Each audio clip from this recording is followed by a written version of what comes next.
Following breaking news this morning, a man is in custody after he barricaded himself inside a home on Greenwave Drive in Gallatin. News Channel 5 Sophie Nielsen-Colding joins us live from the scene. Sophie, so many families had to get out throughout the night and wait while the standoff took place. Dozens of people were evacuated from their apartment buildings, and they were standing in the parking lot there as this whole SWAT situation unfolded and escalated. This started around 8 o'clock last night as a domestic situation between a man and his girlfriend. And then we got some video because around 3 a.m. it finally ended. About 7 hours later, police say they had to force their way into the apartment to arrest the boyfriend involved in all of this. They say his name is Joey Knox, and they say he had barricaded himself inside that apartment. The girlfriend and at least one child had already gotten out, and police had to fire gas canisters into the apartment to get him to surrender. They were talking to him on the phone. Finally, they had to force their way in. We talked to one resident who watched all of this unfold. I had no idea we was going to be out here till 3 in the morning. It escalated to the point where they shot off something in the window. So Knox finally was dragged out in handcuffs. He was taken to the hospital first because of some of those chemicals police used, and he's expected to be booked into the jail later today. Live in Gallatin, Sophie Nielsen-Colding, News Channel 5.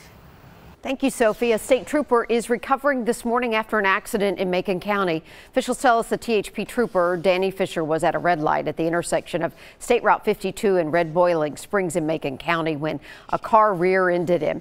19-year-old Jason Kirby was behind the wheel. We're told they were both taken to the hospital and are expected to be okay. No word yet, though, if any charges will be filed.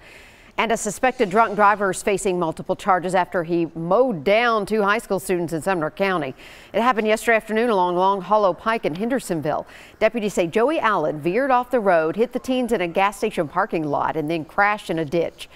The 15 and 16-year-olds were taken to the hospital, one treated for head injuries and the other with a few broken bones. Nothing life-threatening. Allen is charged with 2 counts of vehicular assault, driving on a suspended license, and DUI. Tonight, there will be a prayer vigil for the 12-year-old girl who was brutally murdered in her own home. Partners in the Struggle will host the vigil for Joanna Ortega. It will be at the Hillview Acres Mobile Home Park where she lived, starting at 8 p.m. Joanna was killed last Thursday, and investigators believe she may have known her attacker. Anyone with any information asked to call Crime Stoppers. That number 615-74-CRIME. The Franklin Police Department increased patrols in response to threats made against several of their historical landmarks on social media, including this one. News Channel 5's Dan Kennedy joins us live from the public square where that monument stands behind Dan right now. And Dan, we know these threats were made after the Charlottesville incidents, and now there are monument guards.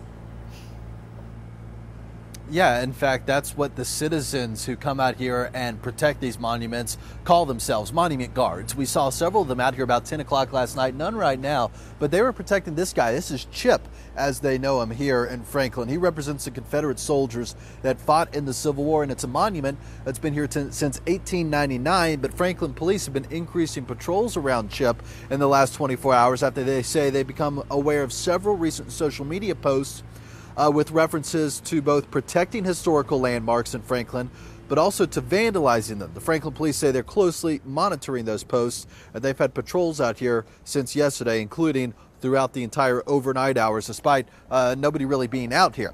These social media posts apparently mentioned this statue, Chip, but also the Carter House and the Carton Plantation, both National Historic Landmarks here in Franklin. We saw some of those monument guards last night, but haven't seen any this morning. And of course, important to note, we've seen no disturbances whatsoever here in Franklin. Police say they are continuing to keep a watchful eye, and they are, quote, very serious about protecting their citizens. Of course, all this coming on the heels of what we've seen in the past week. Yesterday in Knoxville, a monument for a Confederate soldier was defaced with spray paint. And earlier this week in Durham, North Carolina, protesters toppled a statue and 4 arrests have been made, now charged with felonies. We're going to keep a close eye on Franklin, as are the police. They say they'll be out here throughout the day. Reporting live in Franklin, Dan Kennedy, News Channel 5. Dan, thanks so much. Well, dozens gathered in Nashville for a unity rally calling for peace after the violence in Charlottesville. They also addressed several controversial landmarks. That we indeed have a wonderful future here to fellowship together in truth And then and understand it's not just about a statue. It's about an ugly past and getting past that and embracing a wonderful future. That was the message from Pastor Howard Jones, who hosted last night's Bridging the Gap Unity Rally. Dozens prayed and discussed ways to keep the peace and the importance of teaching kids right and wrong at a young age. And just 4 days before the coast-to-coast eclipse, Rutherford County Schools has decided to cancel classes on Monday. The board made that last-minute vote last night, citing safety concerns. Kids will be sent home tomorrow with eclipse glasses donated by MTSU. And we want to remind you, several organizations have recalled their solar eclipse glasses because they are not safe. Yeah, you have to be careful which ones you're using because thousands of the white frame glasses, these are a shot of them right here, given out by Vanderbilt Health with that logo on, were distributed late last week at the Williamson County Fair. Don't use these. You can exchange the glasses for a new certified pair at Vanderbilt's walk-in clinics around town. And Metro Public Health also issued a recall for the eclipse glasses given away at the Lents Public Health Center.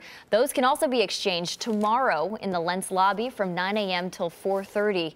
And the Tennessee Museum Store issuing exchanges for glasses that they sold. Plus, the Art Circle Public Library in Crossville wants you to know the glasses they gave away have since been recalled. All right, so where can you get safe eclipse glasses? The Adventure Science Center says 10,000 pairs will arrive sometime tomorrow. They will be for sale at their festival on Saturday and Sunday or until they run out. And remember, if you can't find eyewear or if you can't make it outside for the eclipse, or hey, if you just don't want to deal with the traffic and the crowds, you can always watch it on your TV right here on News Channel 5 and stream it from newschannel5.com. Our special coverage on the eclipse begins at 1 p.m. on Monday.